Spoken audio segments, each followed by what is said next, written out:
Ndagira ngo witegereze neza uwo musore yitwa Angelo, ni umubyinnyi wo mu gihugu cy'u Burundi. Ejo bundi ku itariki 5 Ukwakira 2025 ubwo Israel Mbonyi yakoraga igitaramo cyo kumurika album ye ya 5 yise Hobe, uyu musore yagaragaye mu kavideo kacicikanye cyane ku mbuga nkoranyambaga arimo abyina cyane ku rwego rwo hejuru muri iki gitaramo cya Israel Mbonyi, ndetse yanizihiwe nubwo yari kumwe na bagenzi be. Ariko iyo witegereje neza ubona ko uyu musore yabikoranaga kuraje cyane kubarusha, nta naho bari bahuriye. Ibi ngibi rero bimaze kuba ibinyamakuru byinshi bitandukanye byabigarutseho, abanyamakuru batandukanye babigarukaho ku mbuga nkoranyambaga, benshi batandukanye bagenda babigarukaho cyane, bagaruka kuri uyu musore wagaragaye abyina ku rwego rwo hejuru.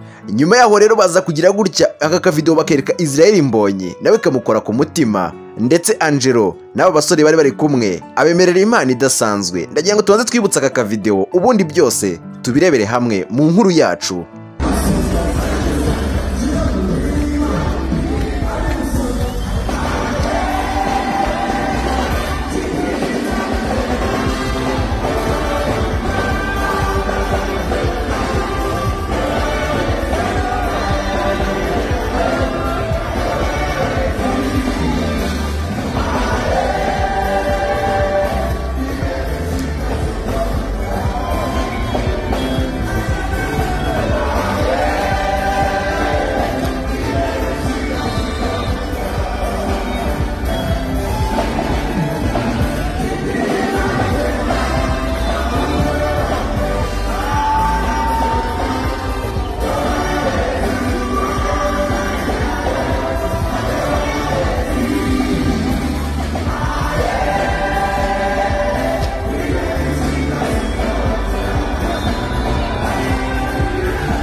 Yes, ndagusuhuje cyane kandi nkwifurije ibihe byiza, nkwifurije amahoro y'Imana ngakomeze abane nawe aho uherereye hose.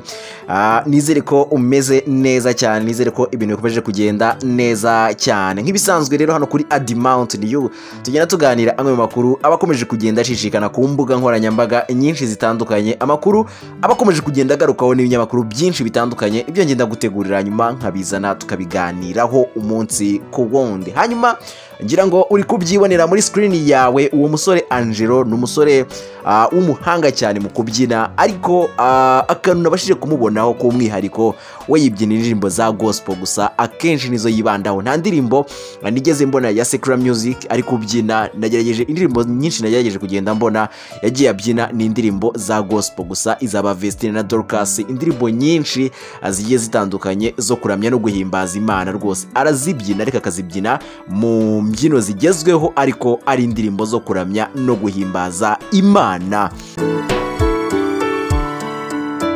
Uyu musore rero amaze igihe ari hano mu gihugu cyacu cy'u Rwanda, ariho akorera amavideo agiye atandukanye. Ngira ngo nk'uko uri kubibona muri screen yawe, ahangaho yari ari kumwe na Jojo Breezy, barimo barabyina, ndetse na Jojo Breezy muramuzi nyine kubyina arabishoboye cyane, ndetse aranabizi, aranakunzwe, akunzwe n'abatari bake mu gihugu cyacu cy'u Rwanda. Rero barimo bafata utuvideo twinshi tugiye dutandukanye. Nagiye mbona utuvideo twinshi n'abanyarwanda bagiye bakorana, twagiye dutrendinga cyane ku mbuga nkoranyambaga zigiye zitandukanye.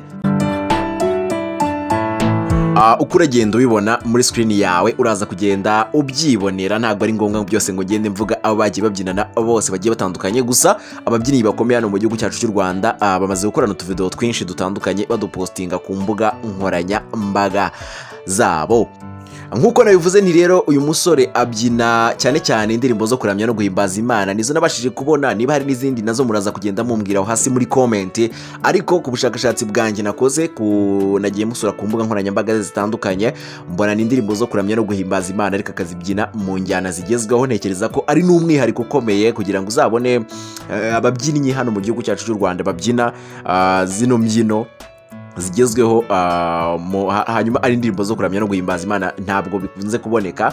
Ntekereza ko rero ari ubuhanga bwe nyine, ni n'ibintu byiza cyane ubona ko biba binaryoheye ijisho kubibona, ubona ari ibintu byiza cyane bidasanzwe. Ntekereza ko rero na Israel Mbonyi nawe yabonye ko ari ibintu bidasanzwe kubera ko iyi album yashyize hanze mu minsi ishize, album yamurikiye abantu, harimo indirimbo zifite injyana yo kubyina koko, zifite injyana y'amapiano, dore ko injyana y'amapiano ni injyana ikomoka muri Afurika y'Epfo ariko nyine ikundwa n'abanyafurika cyane ndetse n'abandi bantu bo ku yindi migabane, ariko by'umwihariko nyine abanyafurika cyane barayiyobotse kubera ko iyi njyana ni injyana yoroshye mu mibyinire, ni injyana yoroshye mu gukundwa cyane, bitewe n'uburyo nyine bigendetsemo bituma abantu bayiyumvamo byihuse. Rero Israel Mbonyi nawe yagize gutya kuri album ye, ashyiraho injyana y'amapiano, ashyiraho n'injyana ya gakondo, indirimbo ziri mu mudiho gakondo nazo zagiye zigaragara cyane nyine abantu bazibyina muri iriya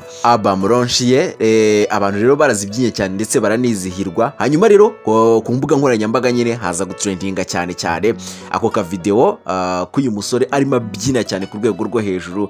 Nuko rero Israel Mbonyi baramumentioninga, baramubwira bati Israel Mbonyi rwose aba basore ukwiye kubashakira agatike kazabajyana muri concert ujya ukora kuri Noheli ku itariki 25 Ukuboza. Bamubwira bati 2025 concert uzakora ukorera muri BK Arena, uzagire gutya aba basore ubatumire baze rwose batishyuye, baje binjire hanyuma bakomeze bibyinire ibintu bigende fresh sana. Israel Mbonyi ni umuntu udakunze gusubiza cyane muri comment, ni umuntu ukurikirwa n'abantu benshi. Of course niba umuntu akurikirwa n'abantu 900 na hafi miliyoni kuri Instagram, kugira ngo uzabone yagusubije nyine biba bigoye. Noneho muri iriya minsi afite ibintu byinshi bigiye bitandukanye. Rero aka video yarakabonye ndetse abona n'ubusabe bagiye bamusaba, aravuga ati ntabwo nagenda nta kintu mvuze, niko guhita afata umwanya aravuga ati mubanshakire hanyuma rwose ako gatike nkabahe, ariko mubanshakira ako kana gashyiramo. Rero ntekereza neza ko ba nyiri kubyumva nyine barabyumvise, uko byagenda kose tuzabona ibyiza biri imbere. Israel Mbonyi rero kuri uriya munsi ntabwo nareka kuvuga ko yakoze amateka akomeye. Nanone Israel Mbonyi muri ni umuntu uhora ukora amateka akisubiramo, ariko nyine Israel Mbonyi akomeza gutangaza abantu cyane. Iyi album yashyize hanze iriho indirimbo 14, ariko izo ndirimbo 14 zikaba zikubiye mu ndimi zigera kuri 3, harimo Icyongereza, Igiswahili ndetse n'Ikinyarwanda. Hanyuma rero akaba ari inshuro ya mbere agiye gutangira gukora indirimbo zitandukanye ziri mu rurimi rw'Icyongereza. Hari izo yagiye agerageza gukora, ariko kuri ubu ngubu rero yazikozemo nyinshi ziri mu Cyongereza kugira ngo n'iryo soko cyangwa se n'abantu bumva ururimi rw'Icyongereza bashe kuzumva, bashe kumva ubwo butumwa. Ni ibintu byiza cyane rero, indirimbo yo yambutse ikagera kure abantu benshi bakayumva, aba ari byiza cyane, ubutumwa buratambuka ndetse n'inyungu ikaza nyine ku muhanzi kugira ngo abashe gukora n'ibindi bihangano ndetse abashe no kubaho. Of course birumvikana niko biba bimeze nyine ubuzima bw'umuhanzi. Abantu benshi rero basigaye bavuga bati Israel Mbonyi rero ntabwo ari umuhanzi usanzwe, ahubwo ni umukozi w'Imana. bati ahubwo ukoresha impano ye mu buryo bugezweho, kandi ubwo buryo bukaba buhuriweho n'abantu bose. Israel Mbonyi ngira ngo mujya mubibona, ntabwo abantu bagendera ngo ku madini ngo ngiye ngo domu katolike ngo ngiye domu adventiste ngo ntabwo nakumva Israel Mbonyi. Israel Mbonyi ko aririmba amadini yose amwisanga, amadini yose yisanga ku ndirimbo za Israel Mbonyi, ndetse niyakoze ibitaramo biragaragara cyane kuri rwo hejuru ko abantu bose nyine baje kwitaramira, dore ko n'abaririmba n'abantu badasenga iyo bumvise ko ari Israel Mbonyi rwose muri BK Arena agatike baba bakibitseho hakiri kare, hanyuma nabo bakajya kuramya no guhimbaza Imana. Ni ikintu ubona ko rero ari ikintu cyiza cyane ndetse kimaze no gufata urwego rwiza, kandi nanone Israel Mbonyi yavuze ko uko bizajya bigenda kose azajya ahora ataramira abakunzi be muri BK Arena. Aravuga ati bigomba guhoraho, ariko impamvu yatuma bitabaho nyine nanjye ntabwo nyizi, ni impamvu yenda yabitunguranye cyane ku rwego rwo hejuru, ariko uko byagenda kose rwose BK Arena buri noheri. Hanyuma rero baje kumubaza n'ikibazo kijyanye no kuba yazataramira muri Stade Amahoro. Icyo kibazo yashatse kugikwepa, ariko yaravuze ati ntabwo nagikwepa kubera ko nabyo birakwiye, ariko avuga ko installation yaho ngiragoye, kandi nanone muri kiriya gihe cya Noheri habakunda kugwa imvura cyane, kandi stade bidasakaye murabizi uko stade bimeze nyine mo hagati, imvura iguye nyine urumva inyagira abantu, inyagira abakinnyi. Aravuga ati rero muri stade biragoye cyane ko kuba wahakorera igitaramo muri ariya mezi cyangwa se muri iriya minsi, kuko ntabwo mbujijwe kuba nahakorera, nta nubwo bivuze ko abantu yenda tutababona kubera ko ntabwo abantu ari ngiye bazana, ahubwo ni Imana. Aravuga ati birashoboka cyane wahakorera, ariko muri biriya bihe nyine biragoye, kubera ko muri BK Arena Israel Mbonyi yahakoreye amatike baragura bakayamara, abandi bantu bakabura aho bajya. Nko mu minsi ishize 2024 umwaka ushize, ubwo Israel Mbonyi yakoraga igitaramo barapakiye abantu, barangije bateramo n'intebe hasi, abantu baraza naho baruzura. Bigaragara ko nyine BK Arena yabaye ntoya, ariko aravuga ati na Stade Amahoro umuntu yayikoreramo, ariko kubera ko iriya minsi habakunda kugwa imvura biragoye cyane kugira ngo ubavuga ati turakorera muri Stade Amahoro na installation n'ibiki byose bigoranye, hanyuma rero imvura yagwa byabatenguha bikagorana, nanone bikaba ikindi kibazo. Nicyo kintu kimuteye impungenge cyonyine. Ariko nanone akavuga ati biramutse bibayeho tukaba twaririmba ari nko mu mpeshyi, tukoze igitaramo mu mpeshyi rwose, ati stade kabisa twagerageza tukagenda tugatumira abantu bakaza tukaririmba, tukaramya, tugahimbaza Imana, tukishima, ibintu bikagenda neza cyane. Ngaye nguko rero ibya Israel Mbonyi na album ye yise Hobe, ndetse n'uwo musore Angelo nabonye ku mbuga nkoranyambaga ze zigiye zitandukanye akoresha Angelo Rio Dancer, akaba ari umubyinnyi nyine. Abashaka kumukurikirana mugende mukurikirane, afite utuvideo twiza twinshi dutandukanye, ariko byina rwose ubona ko ari ibintu biryoheye ijisho. Ngayo nguko rero reka ngushimire cyane wibafashe umwanya wo ukabana nanjye, tukaba tugeze kuri uyu munota tukiri kumwe, n'iby'agaciro gakomeye cyane. Ngusaba ngo nukundi ibyo dukora ukaba ubwa mbere ugeze hano ntugire udakanze kuri subscribe.